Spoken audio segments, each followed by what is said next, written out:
मतंग रो पड़े। बोले चलो बेटी आश्रम में ले गए। आश्रम वासियों ने विरोध किया, बोले नहीं ये मेरी बेटी है, ये साधक है, ये इससे बड़ा कोई भक्ति नहीं है। उसकी कुटिया तैयार की, कुटिया बनाओ और उस कुटिया में कहा बेटी तुम यहाँ रहोगी और भगवान की भक्ति करोगी और मैं तुम्हें भक्ति की विधि बताऊंगा। अब शबरी को गुरु मिल गए। शबरी की भक्ति दिन प्रतिदिन बढ़ने लगी।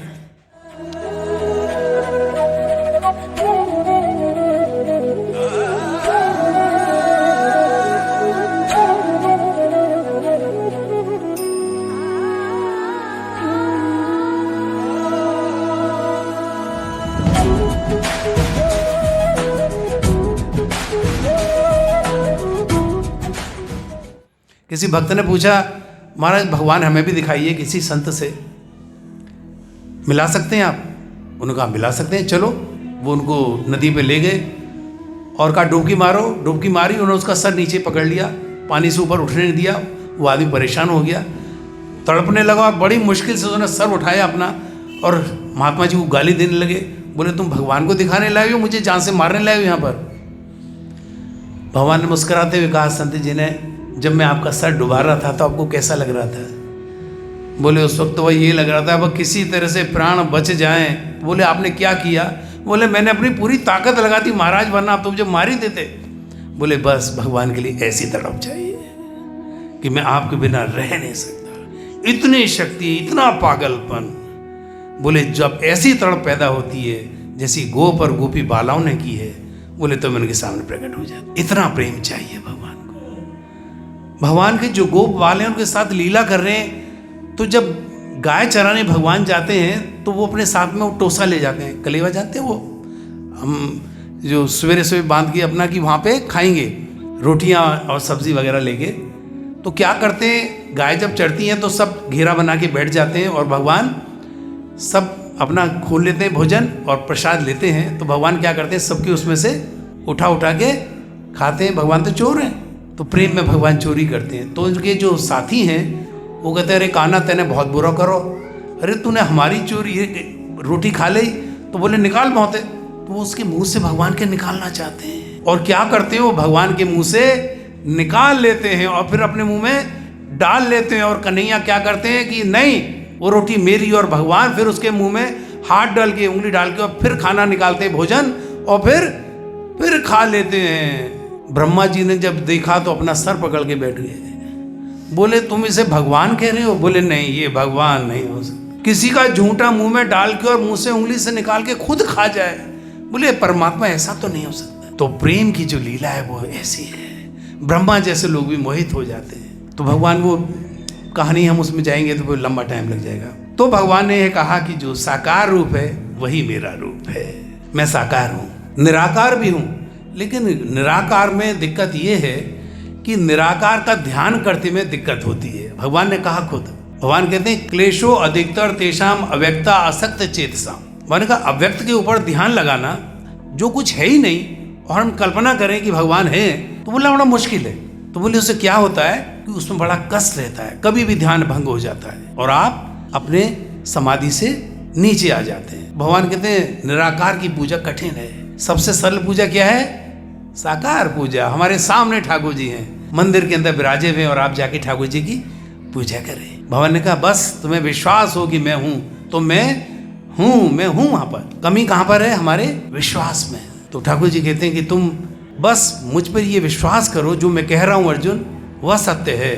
मैं हूं तो मैं हूं, तुम ये विश्वास करो। अर्जुन ने कहा महाराज मैं तो देख चुका, मुझे तो विश्वास है। तो भगवान कहते हैं विश्वास ही है जो भगवान की इस भावना को हमारे मन में दृढ़ करता है कि ईश्वर सर्वत्र हैं, सब जगह हैं और प्रेम से वो प्रकट भी हो जाते हैं। तो कलिकाल में कहाँ है भगवान? नाम में है। भगवान नाम में है। इसलिए भगवान ने कहा है गीता में, जब 10वां अध्याय बोल रहे हैं भगवान, तो कहते हैं यज्ञा नाम जप यज्ञो अस्मि। यज्ञों में कौन सा यज्ञ हूँ मैं? जप यज्ञ। जप यज्ञ में क्या करते हैं? भगवान के नाम का उच्चारण करते हैं। तो कलिकाल में भगवान कहते हैं बस जप यज्ञ से ही मैं प्रकट हो जाता हूँ, आप श्रद्धा के साथ मेरा नाम लें।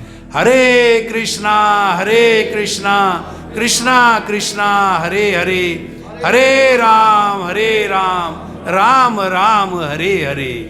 भगवान ने कहा बस मेरा नाम लेना ही काफी है। योग और धारणा ध्यान तुमसे नहीं हो पाएगा, यज्ञ आपसे नहीं हो पाएंगे, सस्वर पाठ नहीं मंत्रों का कर पाएंगे आप लोग। इसलिए प्रेम से सिर्फ मेरा नाम लो और मैं नाम में ही बैठा हुआ हूँ। नाम नामकारी बहुधा निस्तर्व शक्ति तत्तारपत नियमित स्मरण काले एतादशी तब कृपा भगवन ममापि दुर्दैव में देश महाजनी नानुराग। भवन का मैं नाम में हूँ, बस मुझे प्रेम से मेरा नाम आप लो और मैं 100% आपको वो अनुभूति होगी यहाँ भगवान है। इसीलिए हमारे यहाँ शुरू से चाहे वो देहात हो, अनपढ़ हो, कोई कैसे भी हो, आप लोग सब राम राम श्याम श्याम हम लोग कहते आते हैं, क्योंकि हमको पता है कि भगवान का नाम लेने से ही भगवान की कुशलता, उसके साथ साथ हमें ये अभ्यास हो जाता है ठाकुर जी का नाम हमारे मुंह से निकलता रहे। सभी से कहते हैं राम राम श्याम श्याम। गांव में भी अभी प्रथा हालांकि कम हो रही है, लेकिन ये होना चाहिए। इसीलिए भगवान का नाम हमेशा लेना चाहिए। नाम लेने मात्र से भगवान ने कहा उद्धार हो जाएगा, आप इस बात का भरोसा रखें। मुझे भी एक बात याद आई इसमें, ये एक कोई आइस फैक्ट्री थी जिसे फ्रोज़न हाउस कहते हैं, जहाँ पे ना फल जैसे कोल्ड स्टोरेज टाइप होते हैं ना, उसमें इतना टेम्परेचर नीचा कर दें तो फ्रोज़न हाउस में क्या होता है कि बर्फ़ ही बर्फ़ होती है, रेफ्रिजरेशन की तरह उसका आइस प्लांट होता है वो, और इतना नीचे कम कर देते हैं उसको कि उसके अंदर आप अगर 1 साल के लिए भी साग सब्जी फल उसमें डालें तो वो एज इट इज़ बने रहते हैं। तो ऐसी एक फ्रोज़न हाउस था जहाँ पे इस तरह का शीत आइसिंग होती थी। तो वहाँ एक अधिकारी थे, वो आते थे, उसमें वहाँ कई कर्मचारी काम करते थे, तो जाके निरीक्षण करते थे और चले जाते थे। तो उसके बाहर एक गार्ड खड़ा रहता था, तो उनको सलाम करता था, तो वो उनसे हमेशा राम राम साहब कहता था, तो वो भी उनको राम राम कहते थे। सुबह आते थे तो राम राम और शाम को जाते तब भी राम राम। तो उन्हें वो गार्ड बड़ा पसंद था कि वे भगवान का नाम लेता है। तो लोगों से आप करते हैं ना good morning how are you, इस तरह से जब मिलते हैं ऑफिस में जाते हैं या फैक्ट्री में जाते हैं, तो ऐसी उनकी भी राम राम श्याम श्याम होते। एक दिन क्या हुआ कि वो अधिकारी आए और वो उन्होंने क्या किया कि उसको देखा, उसको जहाँ रेफ्रिजरेशन हो रहा था, आइस से 0 से 25 डिग्री से नीचे वहाँ पे रखा जाता है टेम्परेचर, ताकि बर्फ़ ही बर्फ़ होती है उसमें। तो वो 1 सेकंड के लिए अंदर उसमें गए, उन्होंने देखा कि ठीक काम चल रहा है यहाँ पर, तो उन्होंने देखा ठीक है। क्या हुआ, उनका हाथ उस दरवाजे से लग गया और वो दरवाजा ऑटोमेटिक था और दरवाज़ा बंद हो गया, और वो दरवाज़ा अंदर से खुलता नहीं था, बाहर से उसको खोल सकते थे। अब अंदर वो बंद हो गया और अंदर तो बिल्कुल बर्फ ही बर्फ है। थोड़ी देर में उनकी हालत खराब हो गई और उनका खून जमने लगा। उन्होंने बड़ा चिल्लाया, लेकिन वो दरवाज़ा वो सारा इतना एयर टाइट था, क्योंकि रखा ही इस तरह से आता है उसको, कि उनकी आवाज़ और रोना किसी को सुनाई नहीं दिया।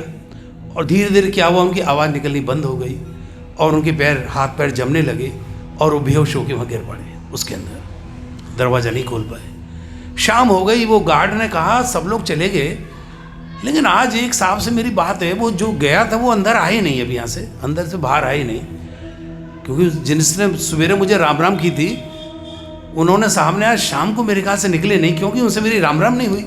वो अंदर आया दौड़ के और उसने देखा, एक एक कमरे को देखना शुरू किया, तो उसको ध्यान में आया कि मैं इधर ये भी देख लूँ, रेफ्रिजरेशन जहाँ फ्रोजन हो रही है, तो उस फ्रीजिंग रूम में वो चला गया और उसने उसका दरवाज़ा खोला और खोल के देखा तो वहाँ पे वो साहब वहाँ पे नीचे बेहोश पड़े हुए, पूरी तरह उनको बर्फ़ आ रही है। उसने तेज़ी से उनको बाहर लाया और बाहर ला के उनको साफ़ किया, गर्म पानी उनके ऊपर डाला और थोड़ी देर में वो होश में आए और उनको डॉक्टर ले जाके उनको हॉस्पिटल ले जाया गया, तो वहाँ वो बच गए। तो वो जब आँख खुली तो उन्होंने कहा कि भाई मैं ज़िंदा हूँ। बोले हाँ बच गए हैं। बोले मुझे किसने बचाया? बोले साहब वो जो फैक्ट्री में गार्ड थे उन्होंने बचाया। तो गार्ड को बुलाया, वही बेचारा बाहर खड़ा हुआ था। तो बोले अरे भैया तुमने कैसे मुझे वहाँ से निकाल लिया, मैं तो निकल ही नहीं पाया, तो उस रूम अंदर से खुलता नहीं है वो।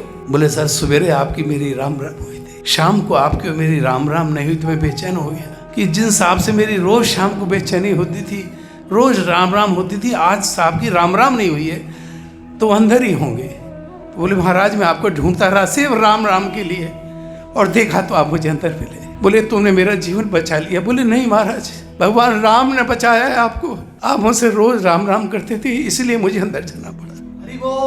ये भगवान की कृपा है।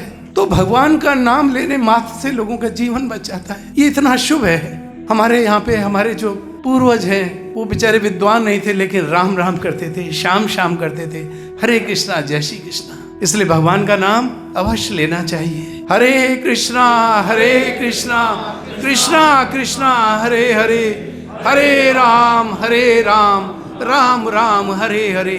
ये भगवान के नाम की महिमा है।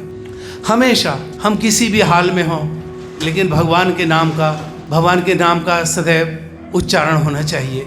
ये भगवान ने हमको एक देवी, हमको एक शक्ति दी है कि भगवान हमारे अंदर बैठे हुए हैं और हम उनको देख नहीं पाते। भगवान ने कहा, अर्जुन अगर तुम मेरा नाम लोगे तो तुम्हारा मन धीरे धीरे इतना निर्मल हो जाएगा कि तुम मुझे अपने हृदय के भीतर भी देख पाओगे। गीता में भगवान ने कहा है, ईश्वरः सर्वभूतानि हृदये अर्जुन तिष्ठति। अर्जुन में हर एक के अंदर, हर जीवात्मा में, चींटी से लेके हाथी तक, किसी में भी उसके हृदय के अंदर बैठा हूँ। भगवान खुद कह रहे हैं, ईश्वरः सर्वभूतानि हृदये अर्जुन तिष्ठति ब्राह्म्यन् सर्वभूतानि यन्तारूढ़ानि माया। लेकिन हम माया के चक्र में फंसकर, ये जो शरीर रूपी रथ है जो भगवान ने दिया है, हम दौड़े चले जा रहे हैं, दौड़े चले जा रहे हैं, दौड़े चले। पांचों इंद्रियां जो घोड़ा है उसका हमने रथ है, मन रूपी लगाम है, जीवात्मा उस पर पीछे बैठी हुई है और शरीर हमारा रथ है। तो भगवान कह रहे हैं, तुम दौड़ रहे हो लेकिन तुम ये नहीं देख पा रहे, तुम्हारे साथ मैं भी हूँ। हर जीवात्मा के साथ परमात्मा भी मौजूद है। भगवान का, मैंने तुम्हें कभी छोड़ा नहीं।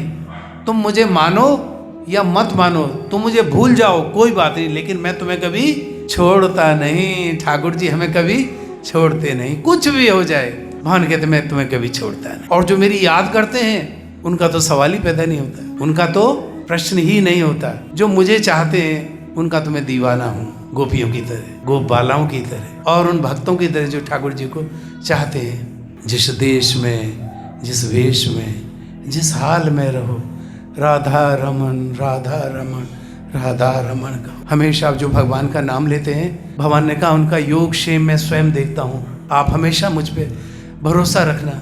संसार के सारे काम छोड़ दें लेकिन भगवान का नाम कभी न छोड़ना। भगवान कहते हैं, ऐसा जो मुझे गाता है, अनन्यास चिंतयन्तो मां ये जना पर्युपासते। भगवान गीता में अर्जुन से कह रहे हैं, अर्जुन अनन्य भाव से जो मुझे प्यार करते हैं, जिनका सदैव, जिनके चिंतन में मैं ही रहता हूँ, अनन्यास चिंतयन्तो मां ये जना पर्युपासते, जो मेरी ऐसे पूजा करते हैं, तेषाम नित्याभियुक्तानाम योगक्षेमम वहाम्यहम। बोले उनका योग क्षेम, संसार में वो कैसे रहते हैं, इन्हें कोई कष्ट ना हो, इनके परिवार को, इनके बच्चों को, स्वयं इनको, क्योंकि इसके ऊपर वो सारी जिम्मेदारी है और ये तो मेरे नाम में व्यस्त है। भगवान के इसका योग क्षेम मैं स्वयं देखता हूँ, इसे कोई तकलीफ ना हो जाए। भगवान कहते हैं, मैं तो जो मेरा नाम लेते हैं, जो मेरे पर निर्भर है, जिसका मेरे सिवा कोई है ही नहीं, जिसका मेरे सिवा कोई है ही नहीं, जो सिर्फ मेरे नाम पे आश्रित है। आपने भक्ति देखी है, जैसे भक्त करते हैं, उन्हें भगवान से कुछ चाहिए नहीं। हमें तो भगवान से कुछ चाहिए ना, हम भक्ति करते हैं, ठाकुर जी कुछ दे दीजिए। लेकिन जो भक्त हैं वो भगवान से कुछ नहीं चाहते। बोले हमें ठाकुर जी आपसे कुछ नहीं चाहिए, हमें क्या चाहिए, आपकी भक्ति चाहिए, बस। हमारा तो एक ही स्वार्थ है, भक्ति। ठाकुर जी कहते हैं, ऐसा स्वार्थ मुझे भी पसंद है, जो मुझे चाहते हैं। बोले मुझे तो यहाँ मांगने वाले आते हैं, ये दे दो, ये दे दो, रोज मंदिर में खड़े होके। निष्काम भक्ति, सकाम भक्ति नहीं, निष्काम भक्ति। जैसे सुदामा जी ने की, जैसे शबरी ने की, जैसे केवट ने की, ये भक्ति है। भगवान के दीवाने हैं। शबरी की भक्ति तो अनन्य भक्ति है। भगवान के अलावा शबरी ने कुछ चाहा ही नहीं भगवान से। और भक्ति भी क्या कमाल है, शबरी पिछले जन्म में भगवान की भक्त थी, यानी शबरी जन्म में आने से पहले भगवान की भक्त थी। और जब किसी कारणवश शबरी को जन्म लेना पड़ा तो उन्हें भील जाति में जन्म लेना पड़ा। जहाँ जंगल में रहने वाले लोग हैं ना, भील एक जाति है, तो भील जाति में उनको जन्म लेना पड़ा। उन्हें भील नहीं कहते थे। एक्चुअली जो शबरी है, भीलों में भी एक जाति है शबर, तो चूंकि शबर जाति की थी वो, इसलिए उनको शबरी कहा जाता है। हालांकि जब शबरी का जन्म हुआ तो उनका नाम कुछ और था। कोई बता सकते हैं, किसी को याद हो तो? शबरी का नाम, शबरी का जो नाम है श्रमणा था। श्रमणा उनका बचपन का नाम। तो जब श्रमणा बड़ी हुई तो उनको भगवान में उनकी शुरू से उनकी भक्ति थी, भगवान के नाम में वो लगी रहती थी, बिल्कुल दीवानों की तरह। तो क्या हुआ कि जब बड़ी होने लगी तो लड़कियां जो माताएं हैं जल्दी बड़ी होती हैं, तो उनके पिताजी को, वो भीलों के सरदार थे शबर जाति के, जैसे छोटे मोटे राजा होते हैं ना अपने एरिया के, तो आसपास के उन जंगलों के वो उन भीलों के सरदार थे, तो शबर जाति के। तो उन्हें चिंता हुई कि ये तो मेरी लड़की अब बड़ी हो गई, तो इस कन्या का मुझे विवाह करना पड़ेगा। तो भीलों में एक प्रथा है कि शादी वहाँ उस लड़के से करते हैं जिस लड़के को कुछ हुनर आता हो। और हुनर कैसा आता है वहाँ पे? तो एक ही चीज़ है, पेट भरने के लिए उसे शिकार करना आता हो। तो बोले अगर वो शिकारी है तो उसे फिर अच्छे घर के यानी भील के सरदार भी उसे अपनी लड़की दे सकते हैं। तो एक लड़का मिल गया, वो बड़ा ज़बरदस्त शिकारी था। बोले ठीक है भाई, हमारी लड़की के लिए तो अब तुम्हें खाने पीने की कमी नहीं होगी, बढ़िया रह गया। अब श्रमणा को जब ये पता चला कि पिताजी ने मेरा विवाह निश्चित कर दिया है, तो उन्होंने कहा पिताजी मैं तो भक्ति करना चाहती हूँ भगवान की। बोले नहीं भाई, विवाह तो जरूरी है। तो उनके विवाह से पहले सैकड़ों जानवरों को पकड़ पकड़ के जंगल से शिकार करते हैं ना वो लोग, वो लेकर आए शबर जाति के लोग, और उनको बांध दिया गया भील राजा के यहाँ। तो इतने जानवरों को देखा तो जंगली जानवरों को श्रमणा ने पूछा, यानी शबरी ने, पिताजी ये किस लिए आए हैं? बोले बेटी आपके विवाह का उत्सव है, तो ये हम इनकी सबकी बलि देंगे, उनको बलि देने के बाद ये शुभ मुहूर्त होगा और तब आपका विवाह होगा। बोले मेरे विवाह के लिए इतने लोगों की हत्या की जाएगी पिताजी? बोले ये तो प्रथा है। अब शबरी का तो दिल बिल्कुल, उनके तो आंसू निकलने लगे। बोले ये कैसा विवाह है जहाँ विवाह के लिए लोगों की हत्या की जाए? अरे वो मेरे जैसे तो हैं, चार पाए में रहे, उनको ज्ञान था, वो जानते थे कि ये सब मेरे जैसी तो हैं। इस योनि में आपस से बेचारी, इनको जानवर की योनि मिल गई है, लेकिन है तो वही जीवात्मा, वही अंश है भगवान का। उन्होंने कहा पिताजी इनकी हत्या मत कीजिए। बोले नहीं नहीं, आप हमारे काम में दखलंदाजी मत कीजिए, हमारे यहाँ प्रथा है और ऐसा ही होगा, इनकी हत्या की जाएगी, हम बलि देंगे भाई। रात में शबरी ने सोचा अगर मैं सवेरे इन सब जानवरों की बलि दी जाएगी, अगर मैं यहाँ से भाग जाऊं तो हो सकता है इन सब की, इनका जीवन बच जाए। तो रात में क्या किया, शबरी अपने घर से दौड़ पड़ी, घर को उन्होंने हमेशा के लिए छोड़ दिया और 3 दिन 3 रात लगातार दौड़ती रही, जंगल में दौड़ती रही और आखिर थक कर एक जगह गिर पड़ी। जब होश आया तो देखा वो पंपापुर सरोवर के किनारे उनको चेत हुआ। तो उठी वहाँ पे, उन्होंने देखा वहाँ ऋषि मुनि तपस्या कर रहे थे। तो उन्होंने कहा तो ऋषियों का आश्रम है। तो उन्होंने वहाँ पर, उनकी हालत बड़ी खराब थी, पंपापुर जो सरोवर है वहाँ से उन्होंने कहा मैं जल पी के थोड़ी अपनी प्यास बुझा लूँ। तो जब वो पानी पीने गई तो ऋषियों ने देखा कि ये कोई बहुत गंदी कोई महिला है, इसके कपड़े बड़े खराब हैं और ये कोई जंगली है, और ये हमारा जो जल है पंपासुर बड़ा पवित्र सरोवर था, इसका रामचरितमानस में भी जिक्र आता है। तो बोले ये तो अपवित्र हो जाएगा। तो उन्होंने कहा पानी मत पीना वहाँ का, भागो यहाँ से, तुम निम्न जाति की हो, आप यहाँ से सरोवर से जल नहीं ले सकते। शबरी बहुत प्यासी थी, जैसी पीने लगी लोगों ने उन्हें पत्थर मारे और एक पत्थर उनके लगा, उनके सर पे, उनके हाथ पे खून की धारा बहने लगी। शबरी के खून से पंपा सरोवर लाल हो गया। शबरी इसी हाल में भगवान का नाम लेते लेते आगे बढ़ी और आगे बढ़कर वो एक ऐसे आश्रम में पहुंची जहाँ पर मतंग ऋषि रहते थे। आप सबने मतंग ऋषि का नाम सुना होगा रामचरितमानस में। तो मतंग ऋषि के आश्रम में आई। तो जब वो आश्रम में आने लगी तो वहाँ के आश्रम वासियों ने भी उनको भगा दिया। उन्होंने कहा मैं तो भगवान का नाम लेती हूँ, आप भी भगवान का नाम लेते हैं, तो आप में और मुझ में कोई फर्क तो नहीं है। बोले अरे नहीं, तुम जंगली हो, तुम निम्न जाति को, तुम्हें भगवान की भक्ति का क्या पता, तुम नहीं आ सकती आश्रम के अंदर। तो उनको प्रभु जी भगा दिया। शबरी ने कहा मैं क्या करूँ, भूखी प्यासी सबरी को समझ ही नहीं आ रहा। सबरी ने किसी तरह से कुछ बेर उनको मिल गए और बेर से उन्होंने अपनी क्षुधा शांत की, अपनी भूख मिटाई। और उन्होंने क्या किया कि सुबह सुबह उन्होंने ऋषि मुनियों के लिए, चूंकि जंगल की रहने वाले थी, जानते थे कि साधुओं को क्या चाहिए, तो वो समिधा, अंकुर, दूर्वा, लकड़ी, पत्ते, फल, फूल जो उनको चाहिए थे वो लाके उनके आश्रम के दरवाजे पर रख देती थी और रास्ता साफ करती थी, जिससे ऋषि मुनियों के पैरों में कांटे न लगे। तो बहुत दिन हो गए, ऋषि ने कहा ये कौन है जो हमारी समिधा का पूरा इंतजाम कर जाता है, हमारा रास्ता भी साफ कर जाता है, कौन है ये? तो एक दिन मतंग मुनि आश्रम से उठे ब्रह्म मुहूर्त से पहले। वो जानना चाहते थे कौन है ये जो हमारी सेवा कर रहा है। आधी रात में 12 बजे के बाद ही वो ये काम करती थी, क्योंकि 4 या 3 बजे तो ऋषि उठ जाते थे, जंगल से बुलाती थी। उन्होंने देखा एक लड़की है और वो एकत्र कर रही है और लाके दरवाजे पर रख रही है और रास्ता साफ कर रही है। मतंग ने कहा बेटी ये क्या कर रही हो तुम? बोले महाराज आपकी सेवा के लिए जो मुझसे बन पड़ा वो मैं कर। कहाँ से आई हो? बोले मैं जंगल में रहती हूँ प्रभु जी। बोले तुम्हारा निवास कहाँ है? बोले जंगल ही मेरा निवास है, पेड़ ही मेरा घर है। बोले वस्त्र नहीं है? बोले प्रभु ये आसमान ही भगवान का बनाया हुआ मेरा वस्त्र है, इसी खोल के सोती हूँ। मतंग रो पड़े। बोले चलो बेटी, आश्रम में ले गए। आश्रम वासियों ने विरोध किया, बोले नहीं ये मेरी बेटी है, ये साधक है, ये इससे बड़ा कोई भक्ति नहीं है। उसकी कुटिया तैयार की, कुटिया बनाओ और उस कुटिया में कहा बेटी तुम यहाँ रहोगी और भगवान की भक्ति करोगी और मैं तुम्हें भक्ति की विधि बताऊंगा। अब शबरी को गुरु मिल गए। शबरी की भक्ति दिन प्रतिदिन बढ़ने लगी। हरे कृष्णा कृष्णा कृष्णा हरे हरे, हरे राम राम राम हरे हरे। भक्ति को आनंद आ गया। शबरी को उसकी राह मिल गई, उनकी मंजिल मिल गई, उसकी साधना शबरी की चल पड़ी। शबरी नाचने लगी। ऋषि मुनियों का भोजन व्यवस्था सब उन्होंने दिखना शुरू कर दिया। वो उन सब ऋषियों की बेटी हो गई। मतंग ऋषि बूढ़े हो गए। बोले बेटी मैं जाना चाहता हूँ, मेरा शरीर नष्ट होना चाहता है। बोली मैं तो जीवित नहीं रह पाऊंगी गुरुदेव आपके बिना। बोले नहीं बेटा आपको जीवित रहना है, आपकी जो तपस्या है मेरी तपस्या से भी साथ, मुझसे भी साथ। बोले वो कैसे गुरुदेव?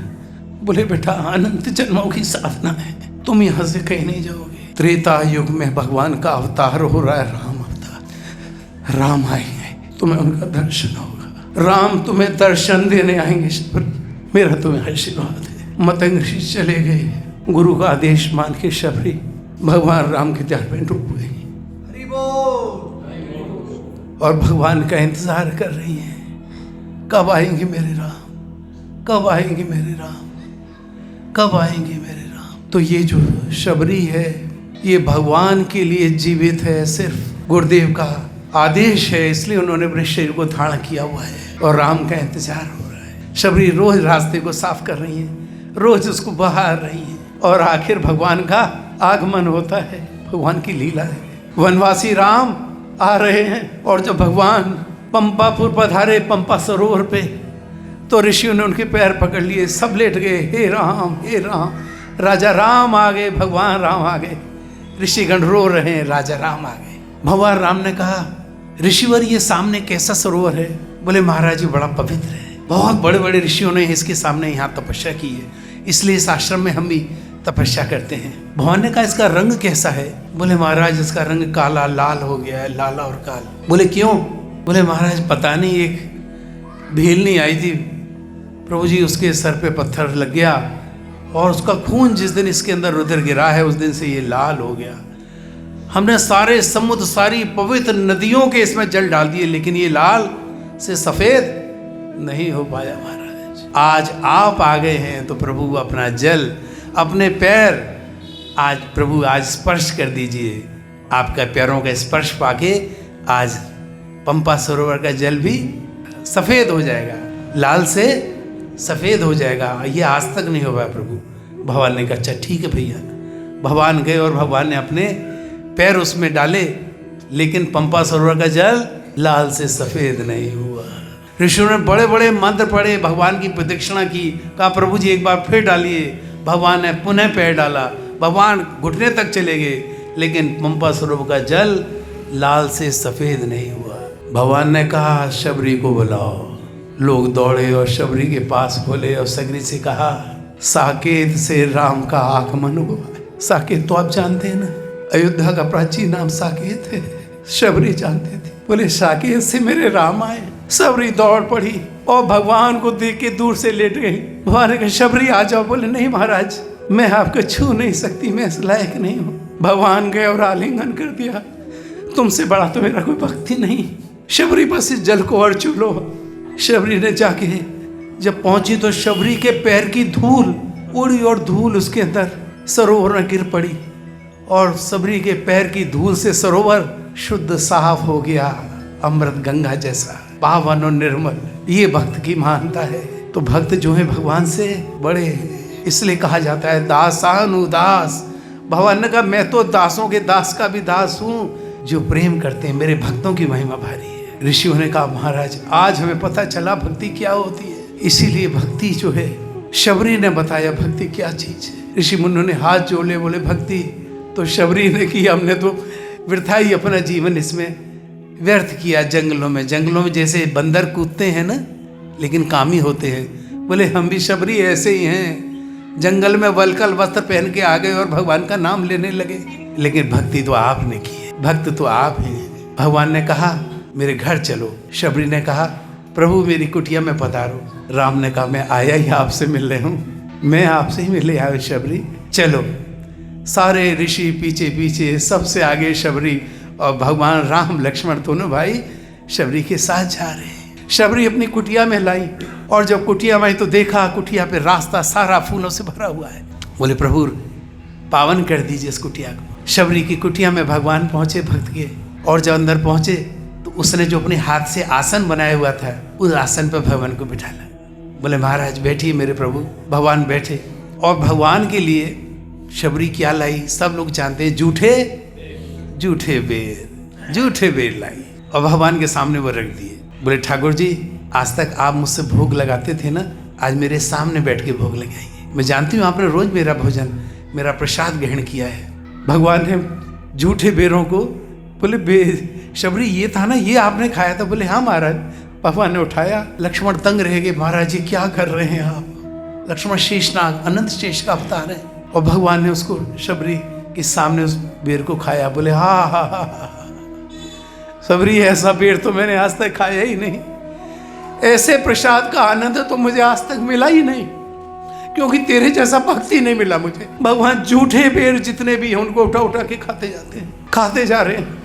लक्ष्मण ने कहा कितने खाएंगे आप? बोले जितने लाई हैं शबरी उतने सब खाऊंगा मैं। लक्ष्मण ऐसा स्वाद, ऐसा आनंद तो मुझे आज तक मिला ही नहीं। राम ने कहा शबरी आप भी खाओ। बोले महाराज मैंने तो चक के आपके लिए छोड़ा है ताकि मेरे ठाकुर मीठे बेर खाएं। भगवान ने बेरों को खाया। भगवान ने कहा आज तो मैं धन्य हो गया। शबरी ने कहा महाराज बस इसीलिए मैं आज तक गुरुदेव के आदेश से आज तक इस पृथ्वी पर रही, आपका दर्शन कर लिया, और कुछ नहीं चाहिए, कुछ नहीं चाहिए। मांग लो शबरी, कुछ तो चाहिए। बोले आपको देखने के बाद, आपको पाने के बाद प्रभु और कुछ मांगना शेष रह जाता है क्या?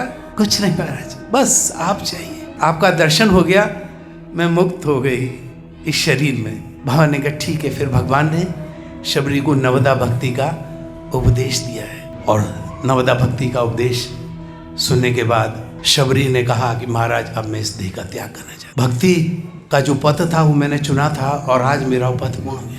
कह रघुपत सुनो भामिनी बाता, मानऊ एक भगति करनाता। कह रघुपत सुनो भामिनी बाता, मानऊ एक भगति करनाता। मानऊ एक भगति करनाता। कह रघुपति सुने भामनी बाता, मानव एक भगति करनाता। हे भामनी, भगवान ने भामिनी कहा है। भामिनी का अर्थ जानते हैं? भामिनी कहते हैं जो बहुत सुंदर स्त्री हो, बहुत सुंदर। और शबरी तो सुंदर थी नहीं, भील नहीं थी, काली, उनका शरीर भी ऐसा। लेकिन भगवान ने कहा भामिनी, तुमसे सुंदर भामिनी, तुम शबरी तुमसे सुंदर कोई है ही नहीं। सुंदरता क्या की है? भक्ति की है। जिसने भक्ति धारण कर ली उससे सुंदर कुछ हो ही नहीं सकता। भगवान ने कहा भामिनी। भामिनी का एक अर्थ भी होता है, भामिनी का अर्थ होता है लक्ष्मी। लक्ष्मी को भामिनी कहते हैं। तो लक्ष्मी क्यों कहा भगवान ने? बोले लक्ष्मी के पास सब कुछ है, संपदा की वो देवी है। तो भगवान ने कहा शबरी तुझसे बड़ी संपदा दुनिया में किसी के पास नहीं है। इस भू पे, इस धरा पे तुझसे बड़ा धनवान कोई नहीं है। तेरे पास भक्ति की वो संपदा है जिसके लिए बड़े बड़े ऋषि मुनि भी तरसते रहते हैं। लेकिन तुम भामिनी हो, लक्ष्मी हो, श्री हो, सबसे सुंदर हो, आपसे अच्छा कुछ है ही नहीं। कहे रघुपत सुनो भामनी, मानव एक भक्ति करना आता। मैं तो एक ही रिश्ता मानता हूँ शबरी, वो काय का है? भक्ति का। बस भगवान तो भक्ति के बस है। तो भगवान भक्ति के बस हैं। इसमें भामनी ने सामने देखते देखते श्रमणा ने अपने शरीर का त्याग कर दिया और सीधे सीधे गोलोक धाम चली गई। हरे कृष्णा कृष्णा कृष्णा हरे हरे, हरे राम राम राम हरे हरे, हरे कृष्णा। तो भगवान साकार पूजा की आज हम बात कर रहे थे। भगवान का जो साकार साक्षात भगवान का जो विग्रह है और भगवान में कोई अंतर नहीं है। इसलिए भगवान कहते हैं मेरे नाम में है और मेरे अंदर कोई अंतर नहीं है, कोई अंतर नहीं है, कोई अंतर नहीं है। हरे कृष्णा प्रभु जी। अभी हाँ प्रभु जी ने कुछ कहा था, प्रभु जी कुछ शंका थी, कुछ पूछ रहे। कुछ लोग इसमें लेते हैं कि जैसे शबरी ने झूठे बियर खिलाए तो हम भी भगवान को चक्कर कुछ खिला सकते हैं, ऐसा नहीं है। हरे कृष्णा। हाँ बिल्कुल भगवान को चक्कर हम खिला सकते हैं, लेकिन हमारी स्थिति शबरी जैसी होनी चाहिए, शबरी जैसी। वो भक्त हैं जिसका भगवान मान के लेते हैं। अभी हम लोग उस स्थिति में नहीं हैं। हम तो पामर हैं, पापी हैं, दिन रात पाप करते हैं, लेकिन भगवान हमें अवसर दे रहे हैं, मेरा नाम लोगे तो तुम भी पावन हो जाओगे, जैसे शबरी ने भगवान का नाम लिया। तो ये जो भक्त के लिए झूठा, और ये तो हम लोगों की लौकिक दृष्टि से है। भगवान तो उस प्रसाद को, अपने भक्त की श्रद्धा, भगवान भाव पूजा को ग्रहण करते हैं। भगवान को कैसा प्रसाद चाहिए? भाव प्रसाद। बस भगवान तो शबरी के भाव को चख रहे थे। तो ये भगवान हमसे बार बार हर जगह हमको इस तरह बताते हैं कि मैं तो हर जगह हूँ, बस तुम्हारे भाव में ही कमी है, कहीं हमारे भाव में कहीं कमी है। तो भगवान ने कहा मेरा नाम लो, मेरा नाम लोगे तो पावन हो जाओगे। मेरे नाम में ये आनंद है।